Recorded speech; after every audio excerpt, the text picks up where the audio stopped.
Hello दोस्तों, repeat study channel में आप सभी का स्वागत है। तो दोस्तों आज हम जानेंगे इंपेरेटिव सेंटेंसों को बनाना कि हम अपने इंपेरेटिव सेंटेंसों को किस तरीके से बनाते हैं। और दोस्तों मैं आपकी जानकारी के लिए आपको बता देता हूं कि मैंने आपको इससे पहले टाइम एंड टेंस की सीरीज खत्म की है, जिसमें मैंने आपको 12 प्रकार के टेंसों को बनाना बताया था कि हम अपने 12 प्रकार के टेंसों को किस तरीके से बनाते हैं। जिसमें मैंने आपको सेंटेंसों को बनाने का रूल, पहचान और किस तरीके से हम सेंटेंसों को बनाते हैं वो सारी बातें आपको बताई हैं। अगर आपने टाइम एंड टेंस की सीरीज को नहीं देखा है तो आप उसको जाकर देख सकते हो। मैंने अपने चैनल की प्लेलिस्ट पे टाइम एंड टेंस के नाम से सीरीज बना के रखी है, वहां पर आपको सारी वीडियो क्रम बाय क्रम देखने को मिल जाएंगी। तो दोस्तों उसी का अगला टॉपिक है ये हमारा इंपेरेटिव सेंटेंस। क्या है दोस्तों? Imperative sentence. आज हम अपने इंपेरेटिव सेंटेंसों को ही बनाना जानेंगे कि हम अपने इंपेरेटिव सेंटेंसों को किस तरीके से बनाते हैं, क्या रूल रहता है और क्या हम बताते हैं अपने इंपेरेटिव सेंटेंसों द्वारा। ये सारी बातें जानेंगे हम आज इस वीडियो में। दोस्तों कुछ बच्चे वीडियोस को पूरा नहीं देखते हैं, आधी वीडियो देखी निकल गए। बेटा टाइम नहीं दोगे तब तक आप चीज़ों को सीख लोगे क्या? आप ट्यूशन पढ़ते हो, 1 घंटे वहाँ पर आप पढ़ते हो, जिसमें आधा घंटा आप वैसे ही बातें करने में वेस्ट कर देते हो और आधा घंटा आप सीखते हो। मैं आपको यहाँ पर नॉन स्टॉप सिखा रहा हूँ, ना इधर उधर की बातें करता हूँ, सीधा पढ़ाई की रिलेटेड बातें कर रहा हूँ मैं आपसे। फिर भी आप आधे घंटे की वीडियो को नहीं देख सकते। क्यों? क्योंकि आपको वो तो फ्री में मिल रही है ना। अगर इसी के रुपए लग रहे होते तो आप पूरी वीडियो देखते, पूरी वीडियो देखते और फिलहाल उस पर टाइम भी देते। आप फ्री की चीज़ की वैल्यू ही नहीं होती कोई। तो दोस्तों वीडियो को पूरा देखो। कोई व्यक्ति मेहनत कर रहा है आपके लिए, वो कुछ तो आपके लिए सिखा ही रहा होगा ना। तो आप चीज़ों को कम से कम समझो, पूरा उसको टाइम दो अपना, तभी तो आपको चीज़ें समझ में आ जाएंगी। ये थोड़ी नहीं कि थोड़ी देर में आपने किया अरे भाई हो जाएगा, ऐसा नहीं होता दोस्तों, टाइम देना होगा। तो दोस्तों सबसे पहले तो हम अपने इंपेरेटिव सेंटेंस की पहचान को जानेंगे कि हम अपने इंपेरेटिव सेंटेंसों को पहचानते किस तरीके से हैं। उसके बाद हम जानेंगे कि हम अपने इंपेरेटिव सेंटेंसों द्वारा क्या चीज़ को बताते हैं, यानी कि बातें किस चीज़ के बारे में करते हैं हम अपने इंपेरेटिव सेंटेंसों द्वारा। ये सारी बातें जानेंगे। आप वीडियो को एंड तक देखना, आपका कोई भी डाउट नहीं बचेगा कि हमको ये चीज़ समझ में नहीं आई। हर एक डाउट आपका क्लियर होता चला जाएगा, वीडियो को देखते रहिएगा आप। ठीक है दोस्तों?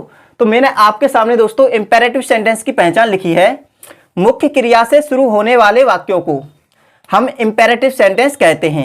यानी कि दोस्तों जो सेंटेंस हमारे मुख्य क्रिया से शुरू होते हैं हम उन्हें क्या कहते हैं? इंपेरेटिव सेंटेंस कहते हैं। अब कुछ बच्चों को तो यही पता नहीं होता कि हमारी मुख्य क्रिया क्या होती है। तो दोस्तों आप वीडियो को एंड तक देखिए, आपको सारी चीज़ें पता चल जाएंगी कि हमारी मुख्य क्रिया क्या होती है, हम इसे किस तरीके से पहचानेंगे और हम अपने इंपेरेटिव सेंटेंसों द्वारा क्या बताते हैं। ये सारी बातें क्लियर होंगी, आप वीडियो को एंड तक देखिए। ठीक है दोस्तों? उसके बाद मैंने लिखा है दोस्तों, तथा इनमें यू सब्जेक्ट छिपा होता है। जो हमारे इंपेरेटिव सेंटेंस होते हैं दोस्तों, इनमें क्या होता है कि जो हमारा यू सब्जेक्ट होता है वो कैसा रहता है? छिपा हुआ रहता है। अब वो क्यों छिपा हुआ रहता है इसका भी कारण हम बताएंगे दोस्तों। आप वीडियो को देखते रहिए। ठीक है दोस्तों? मैंने इंपेरेटिव सेंटेंसों को पूरी तरीके से यहाँ पर डिफाइन किया है आपके सामने, हर एक चीज क्लियर होगी आपकी। ठीक है दोस्तों? तो दोस्तों इंपेरेटिव सेंटेंसों द्वारा हम क्या चीज बताते हैं ये भी जान लेते हैं। देखिए दोस्तों मैंने इंपेरेटिव सेंटेंसों के लिए एक ट्रिक तैयार की है, आप इससे आसानी से चीजों को याद कर सकते हो। मैंने लिखा है रॉप्स।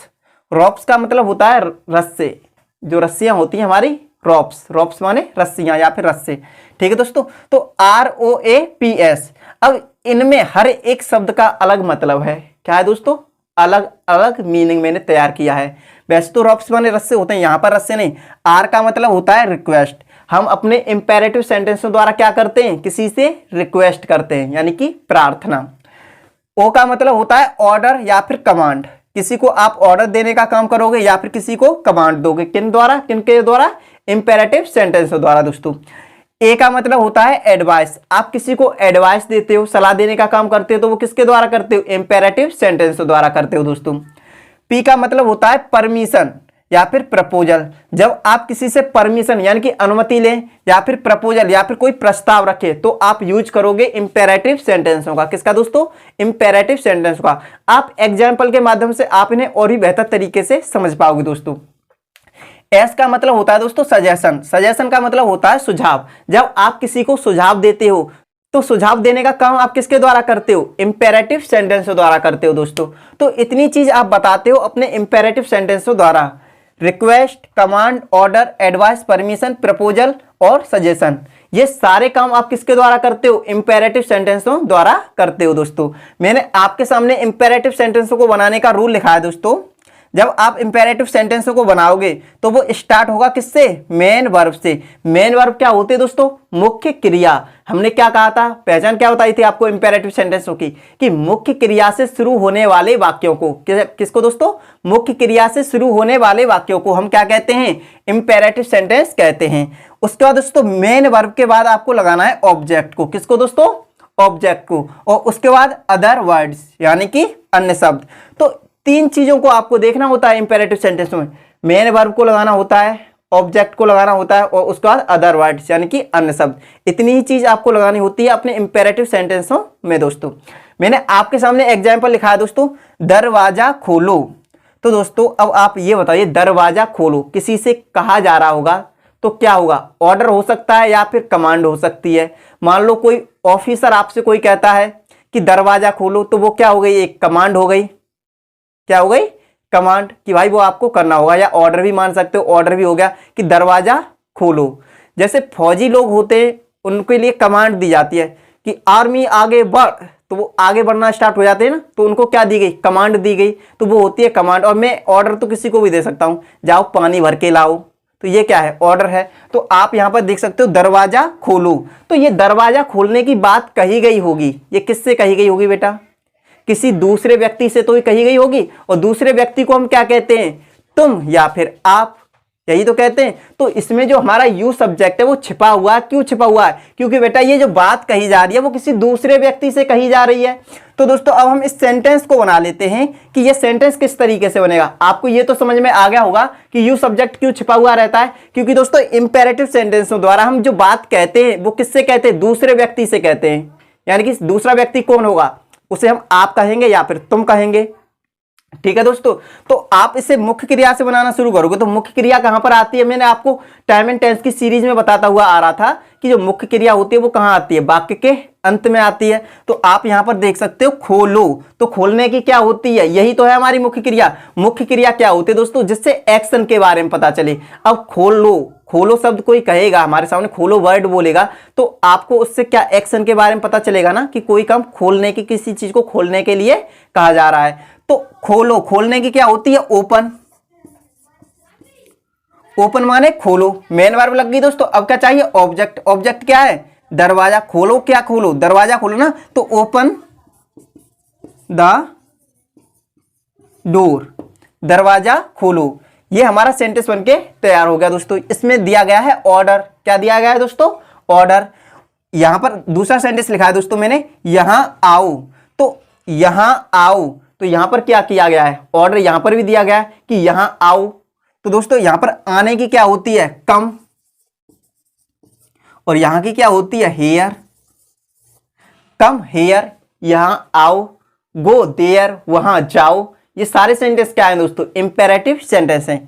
गरीबों की मदद करो, तो दोस्तों यहां पर एडवाइस भी हो सकती है। क्या हो सकती है? एडवाइस, कि भाई गरीबों की मदद करो। तो दोस्तों यहां पर हम लगाएंगे अब मदद करो। तो मदद करने की क्या होती है? मुख्य क्रिया तो चाहिए हमें, और मुख्य क्रिया कहां आती है? वाक्य के अंत में। तो मदद करो, तो मदद करने की क्या होती है? हेल्प।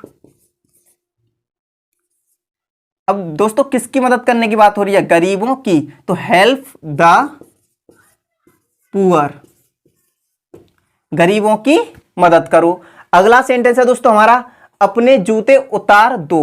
यानी कि यहां पर भी एडवाइस की बात हो रही है कि अपने जूते उतार दो। मान लो गर्मियों का टाइम हो तो कोई व्यक्ति कह रहा हो कि अपने जूते उतार दो, गर्मी भाई बहुत हो रही है। तो एक तरीके से एडवाइस भी हो गई और एक तरीके से ऑर्डर भी हो गया कि अपने जूते उतार दो। ऑफिस में घुस रहा हो कोई बंदा, मान लो कोई मंदिर में घुस रहा हो और पुजारी बोले कि अपने जूते उतार दो, तो वहां पर एक ऑर्डर भी हो सकता है। ठीक है दोस्तों, जैसी आपकी मर्जी, जो जिस तरीके से आप समझना चाहो। सेंस पे हमें मैटर करती है इंग्लिश, कि सेंस क्या निकल रहा है सेंटेंस का। ठीक है दोस्तों, तो यहां पर है अपने जूते उतार दो। तो उतारने की क्या होती है दोस्तों? Take off.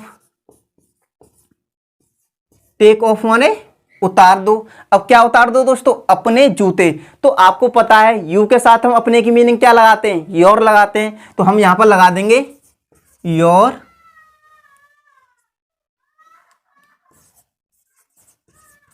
शूज। तो दोस्तों हमारा ये सेंटेंस बन गया, टेक ऑफ योर शूज। अपने जूते उतार दो। क्योंकि दोस्तों यू जो सब्जेक्ट है वो हमारा क्या रहता है, छिपा हुआ रहता है। क्यों छिपा हुआ रहता है? क्योंकि दोस्तों इंपेरेटिव सेंटेंसों द्वारा जो हम बात कहते हैं वो किससे कहते हैं, किसी दूसरे व्यक्ति से कहते हैं, यानी कि अपने सामने वाले व्यक्ति को। सामने वाले व्यक्ति को क्या कहते हो आप या फिर तुम। ठीक है दोस्तों, तो हमारा ये सेंटेंस बन गया टेक ऑफ योर शूज, अपने जूते उतार दो। तो दोस्तों ये तो हो गए हमारे मुख्य क्रिया से शुरू होने वाले वाक्य। अब हम इन्हीं में प्रार्थना, एडवाइस, सलाह, सजेशन, ये सारी बातें बताते हैं। तो इनको हम किस तरीके से बनाएंगे, यानी कि प्रार्थना करने वाले वाक्यों को, यानी प्लीज और काइंडली से शुरू होने वाले वाक्यों को हम किस तरीके से बनाते हैं वो भी जानेंगे। उससे पहले आप यहां तक की चीजों को नोट कर लीजिए दोस्तों। ठीक है, मैं यहां तक की चीजों को नोट करने का टाइम देता हूं आपके लिए, आप नोट कीजिए, उसके बाद मैं आपको बताऊंगा आगे। तो दोस्तों मैंने आपके सामने इंपेरेटिव सेंटेंस का अगला रूल लिखा है कि जब हमारे वाक्यों में प्रार्थना की जाती है, क्या की जाती है दोस्तों, प्रार्थना, तो हम अपने वाक्य को प्लीज या काइंडली से बनाना शुरू करते हैं। किससे शुरू करते हैं दोस्तों बनाना, प्लीज या फिर काइंडली से। दोस्तों मैंने आपके सामने पहचान लिखी है कि जब हम प्रार्थना करते हैं, क्या करते हैं दोस्तों, प्रार्थना करते हैं, तो हम वाक्य को प्लीज या काइंडली से बनाना शुरू करते हैं। जब हमारे सेंटेंस में किसी से प्रार्थना की जाए, क्या की जाए दोस्तों, प्रार्थना, तो आप क्या करोगे, अपने सेंटेंस को प्लीज या फिर काइंडली में से किसी एक से बनाना स्टार्ट करोगे। क्या करोगे दोस्तों, प्लीज या काइंडली से बनाना शुरू करोगे आप अपने सेंटेंस को। दोस्तों सेंटेंसों को बनाने का रूल क्या रहता है वो मैंने आपके सामने लिख दिया है, मैं आपको इससे बता देता हूं। दोस्तों आपको सबसे पहले तो प्लीज और काइंडली में से किसी एक को लगाना है। और दोस्तों जो प्लीज और काइंडली की हिंदी होती है वो होती है कृपया। क्या होती है दोस्तों, कृपया। जो प्लीज और काइंडली की हिंदी होती है वो होती है कृपया। उसके बाद आपको मेन वर्ब को लगाना है, ऑब्जेक्ट को लगाना है, और उसके बाद OW यानी कि अदर वर्ड।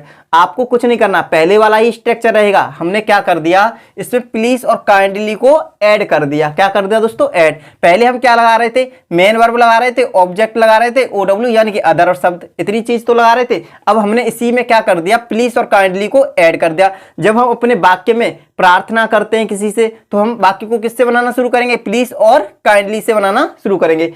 आप किसी एक को लगा लीजिए दोनों में से। ठीक है दोस्तों, तो मैंने आपके सामने एक सेंटेंस लिखा है दोस्तों, कृपया मेरी सहायता करो।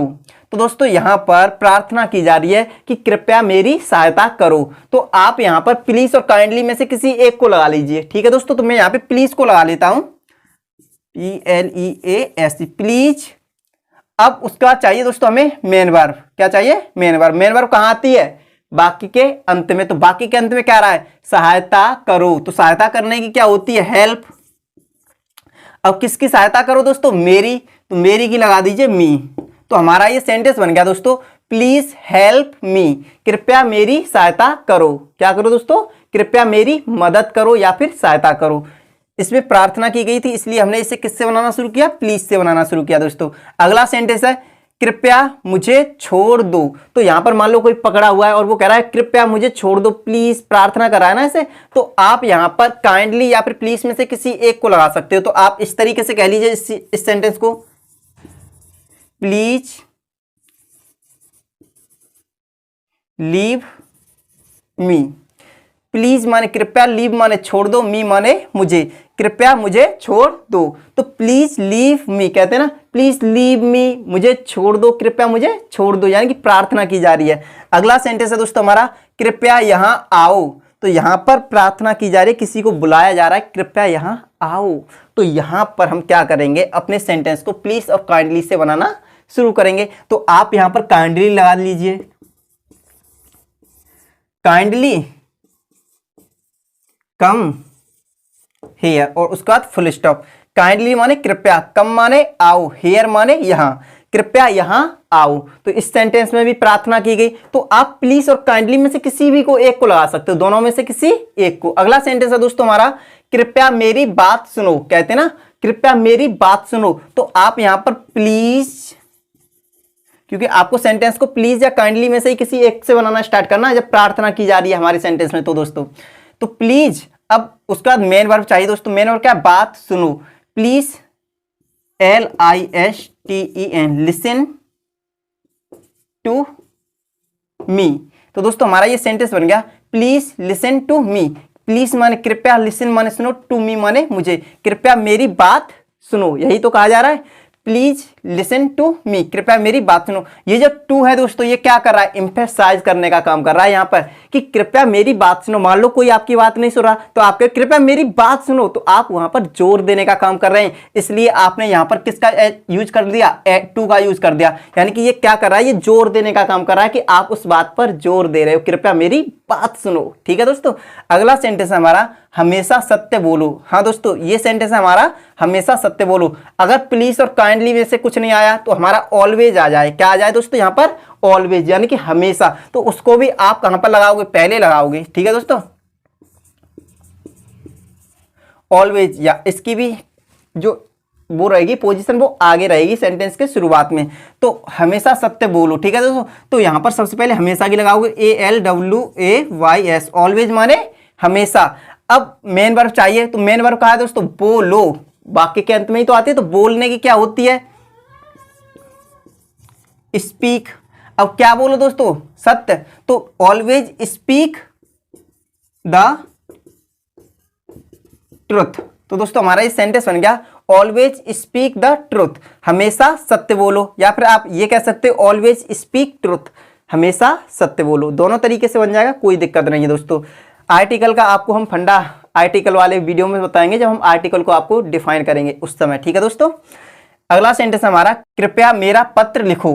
तो दोस्तों यहां पर भी प्रार्थना की जा रही है कि कृपया मेरा पत्र लिखो। तो दोस्तों यहां पर आप काइंडली लगा दीजिए, KINDLY, kindly write my letter. तो दोस्तों हमारा ये सेंटेंस बन गया, काइंडली माने कृपया, राइट माने लिखो, माई माने मेरा, लेटर माने पत्र, कृपया मेरा पत्र लिखो। तो दोस्तों इस तरीके से आप अपने इंपेरेटिव सेंटेंसों में प्रार्थना की जाती है उन वाक्यों को बनाते हो, यानी प्रार्थना करने वाले वाक्यों को आप इस तरीके से बनाते हो अपने इंपेरेटिव सेंटेंसों में। दोस्तों उम्मीद करता हूं यहां तक की चीजें आपको समझ में आ गई होंगी। दोस्तों अब हम अगली वीडियो में, यानी कि इसके नेक्स्ट पार्ट बनाएंगे, क्योंकि ये वीडियो काफी लंबा हो जाएगा दोस्तों। तो हम अगले पार्ट में आपको बताएंगे लेट और लेट अस का यूज हम किस तरीके से करते हैं अपने सेंटेंसों में। दो पार्ट में मैं आपको इंपेरेटिव सेंटेंसों को सिखाऊंगा। पार्ट 1 ये हो गया, अगला पार्ट और होगा जिसमें हम लेट और लेट अस के यूज को सीखेंगे कि हम लेट और लेट अस का यूज किस तरीके से करते हैं। और दोस्तों इसके नेगेटिव जो वाक्य होते हैं उनको हम किस तरीके से बनाते हैं वो हम इसी वीडियो में सीखेंगे। ठीक है दोस्तों, तो आप पहले यहाँ तक की चीज़ों को नोट कर लीजिए, उसके बाद हम नेगेटिव वाले वाक्यों को बनाना बताएंगे कि नेगेटिव वाले वाक्यों को किस तरीके से बनाते हैं हम अपने इंपेरेटिव सेंटेंसों में। दोस्तों तो यहाँ तक की चीज़ों को आप नोट कर लीजिए। तो दोस्तों मैंने आपके सामने इंपेरेटिव सेंटेंस के नेगेटिव वाले वाक्यों को बनाने का रूल लिख दिया है। चलिए दोस्तों अब हम जान लेते हैं कि हम किस तरीके से अपने इंपेरेटिव सेंटेंस के नेगेटिव वाले वाक्यों को बनाते हैं। तो दोस्तों मैंने आपके सामने नोट करके लिखा है कि नेगेटिव वाक्यों को हम डू नॉट से बनाना शुरू करते हैं। जो हमारे इंपेरेटिव सेंटेंस के नेगेटिव वाक्य होते हैं हम उन्हें किससे बनाना शुरू करते हैं, डू नॉट से बनाना शुरू करते हैं। अब दोस्तों हम डू नॉट से ही बनाना क्यों शुरू करते हैं, क्योंकि दोस्तों जो हमारे इंपेरेटिव सेंटेंस होते हैं ये प्रेजेंट इंडेफिनिट टेंस में बनाए जाते हैं। और आपको पता है दोस्तों प्रेजेंट इंडेफिनिट टेंस की भी जो मैंने हेल्पिंग वर्ब बताई थी, आपको क्या बताई थी, डू और डज बताई थी, जिसमें हम बहुवचन कर्ता के साथ क्या लगाते थे, डू नॉट लगाते थे, और सिंगुलर सब्जेक्ट के साथ क्या लगाते थे, डज नॉट लगाते थे। तो मैंने आपको पहले ही बताया था थोड़ी देर पहले कि जो हमारा इंपेरेटिव सेंटेंस में यू होता है वो कैसा रहता है, छिपा हुआ रहता है। तो यू के अनुसार हम यहाँ पर नेगेटिव वाले वाक्यों में क्या लगाते हैं, डू नॉट लगाते हैं। क्या लगाते हैं दोस्तों, डू नॉट लगाते हैं। अब हम सेंटेंसों को बनाएंगे किस तरीके से ये जान लेते हैं दोस्तों। तो मैंने आपके सामने रूल लिख दिया दोस्तों नेगेटिव वाले वाक्यों को बनाने का। अगर हमारे सेंटेंस में प्लीज और काइंडली यानी कि प्रार्थना की जाए तो आपको प्लीज और काइंडली से शुरू करना होगा दोस्तों, और उसके बाद नहीं भी आया है तो आपको डू नॉट लगाना होगा। ठीक है दोस्तों, उसके बाद आपको मेन वर्ब की फर्स्ट फॉर्म लगानी होगी, उसके बाद ऑब्जेक्ट और उसके बाद OW यानी कि अन्य शब्द। इतनी चीज आपको लगानी होती है अपने इंपेरेटिव सेंटेंसों को बनाने के लिए। ठीक है दोस्तों, तो मैंने आपके सामने दोस्तों पहला सेंटेंस लिखा है, क्लास में शोर मत करो। तो दोस्तों यहां पर किसी काम को करने के लिए मना किया जा रहा है कि क्लास में शोर मत करो। तो दोस्तों आपको सबसे पहले तो डू नॉट को लगाना होगा, क्योंकि दोस्तों इसमें कृपया शब्द यानी प्रार्थना तो नहीं की गई, तो प्लीज और काइंडली को तो छोड़ देंगे, सीधा डू नॉट से स्टार्ट करेंगे। जो चीज आई है उस चीज को लगा दीजिए, जो चीज नहीं आई है उस चीज को छोड़ दीजिए। ठीक है दोस्तों, तो यहां पर आपको डू नॉट से स्टार्ट करना होगा सेंटेंस को बनाने का। तो यहां पर आप लगाइए डू नॉट। ठीक है दोस्तों, अब आपको क्या चाहिए, मेन वर्ब चाहिए। तो मेन वर्ब क्या है दोस्तों, शोर मत करो। तो शोर करने की क्या होती है, make a noise, make a noise. तो do not make a noise, शोर मत करो। अब कहां पर शोर मत करो दोस्तों, क्लास में। तो in the class, in the class. तो दोस्तों हमारा ये सेंटेंस बन गया, do not make a noise in the class, class में शोर मत करो। तो दोस्तों इस तरीके से आप अपने इंपेरेटिव सेंटेंस के नेगेटिव वाले वाक्यों को बनाते हो। अगला सेंटेंस है दोस्तों हमारा, कृपया यहां मत बैठिए। तो दोस्तों यहां पर किसी काम को ना करने के लिए मना किया जा रहा है कि कृपया यहां मत बैठिए, यानी प्रार्थना के साथ कहा जा रहा है, यानी मना भी किया जा रहा है लेकिन बड़े प्यार से। ठीक है दोस्तों, तो यहां पर आप सबसे पहले इस कृपया की क्या लगाओगे, प्लीज और काइंडली में से किसी एक को लगाओगे। तो मैं लगा देता हूं प्लीज, PLEAS, प्लीज। अब उसके बाद दोस्तों डू नॉट को लगाना है, तो आप लगा दीजिए डू नॉट। अब बैठिए, मेन वर्ब चाहिए ना दोस्तों, तो मेन वर्ब क्या, बैठिए, बैठने की क्या होती है, सिट। अब कहाँ मत बैठे दोस्तों, यहाँ। तो यहाँ की क्या लगाओगे, हेयर। तो हमारा ये सेंटेंस बन गया दोस्तों, please do not sit here, कृपया यहाँ मत बैठिए। बड़े प्यार से मना किया गया है दोस्तों। अगला सेंटेंस है हमारा, मुझे मत छूना, यानी कि मुझे छूने के लिए मना किया जा रहा है दोस्तों। ठीक है, तो आप यहाँ पर क्या करोगे, सबसे पहले तो डू नॉट लगाओगे, डू नॉट। और छूना, छूना क्या है, हमारी मेन वर्ब। तो छूने क्या होते हैं, टच, TOUCH, टच। अब किसको नहीं छूना दोस्तों, मुझे, तो मी। तो हमारा ये सेंटेंस बन गया दोस्तों, डू नॉट टच मी, मुझे मत छूना। ठीक है दोस्तों, अगला सेंटेंस है दोस्तों हमारा, कभी झूठ मत बोलो, कभी झूठ मत बोलो। तो दोस्तों यहां पर हमारा कभी मत, ये शब्द आ जाए, कभी मत, कोई काम कभी मत करो, ये शब्द सेंस निकले हमारे सेंटेंस में। तो आप यहां पर डू नॉट की जगह क्या लगाते हो, नेवर लगाते हो। क्या लगाते हो दोस्तों, नेवर, NEVER। तो आप यहां पर डू नॉट के स्थान पर क्या लगाओगे, नेवर लगाओगे। तो यहां पर आया ना कभी मत, तो यहां पर आप लगाओगे नेवर, NEVER, नेवर। नेवर माने कभी मत। अब उसके बाद दोस्तों हमें चाहिए मेन वर्ब। मेन वर्ब क्या है, बोलो, बोलने की क्या होती है, टेल। अब क्या मत बोलो दोस्तों, झूठ। तो झूठ की होती है ए लाई। तो दोस्तों हमारा ये सेंटेंस बन गया, नेवर टेल ए लाई, कभी झूठ मत बोलो। तो आपको ये बात याद रखनी है दोस्तों कि जब हमारे सेंटेंस में कभी मत आ जाए तो आप कभी मत की मीनिंग क्या लगाओगे, नेवर लगाओगे। किससे स्टार्ट करोगे आप सेंटेंस को, नेवर से स्टार्ट करोगे। अगला सेंटेंस है दोस्तों हमारा, पुस्तक के पन्ने कभी मत फाड़ो। तो दोस्तों यहां पर किसी काम को कभी नहीं करने के लिए कहा जा रहा है कि पुस्तक के पन्ने कभी मत फाड़ो। तो कभी मत की क्या लगाएंगे, नेवर।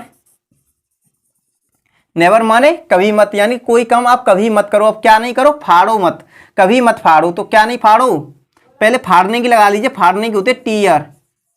टीयर मारे कभी मत फाड़ो। अब क्या नहीं फाड़ो दोस्तों, पुस्तक के पन्ने। तो द पेज ऑफ बुक।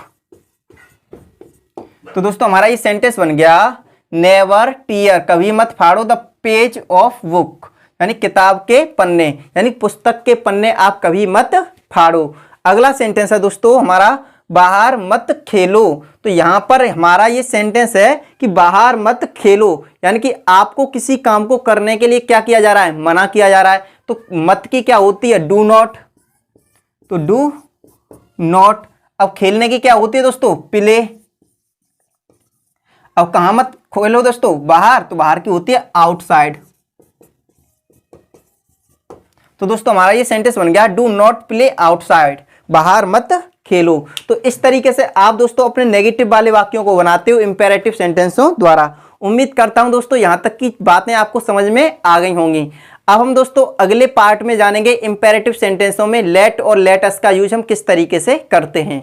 अगर आपको यहाँ तक की चीज़ें समझ में आ गई हैं दोस्तों, तो आप एक बार वीडियो को लाइक कर दीजिए। अगर आप इस चैनल पे नए हो तो चैनल को सब्सक्राइब कर लीजिए और बेल आइकन को प्रेस कर लीजिए दोस्तों, जिससे आने वाली वीडियोस का नोटिफिकेशन आपको मिलता रहे। क्योंकि दोस्तों मैं आपको चीज़ों को बिल्कुल क्रम से लेकर सिखाता हुआ चल रहा हूँ, बिल्कुल बेसिक से, जिसमें मैं आपको हर एक चीज़ को बता रहा हूँ कि ये चीज़ किस तरीके से होगी, क्या रूल होगा बनाने का, सारी चीज़ें मैं आपको बता रहा हूँ। तो दोस्तों आप यहाँ तक की चीज़ों को नोट कर लें और रिवीजन भी करें घर पे थोड़ा बहुत इसका, जिससे कि आपको ये चीज़ें और भी अच्छी तरीके से क्लियर हो जाएं। अगर आपका कोई डाउट रहता है दोस्तों तो आप कमेंट बॉक्स में लिख के भेज दीजिएगा, मैं आपको उसका सॉल्यूशन अवश्य बताऊंगा। तो दोस्तों आज की कहानी मैं यहीं ख़त्म करता हूँ। Take care, keep practising.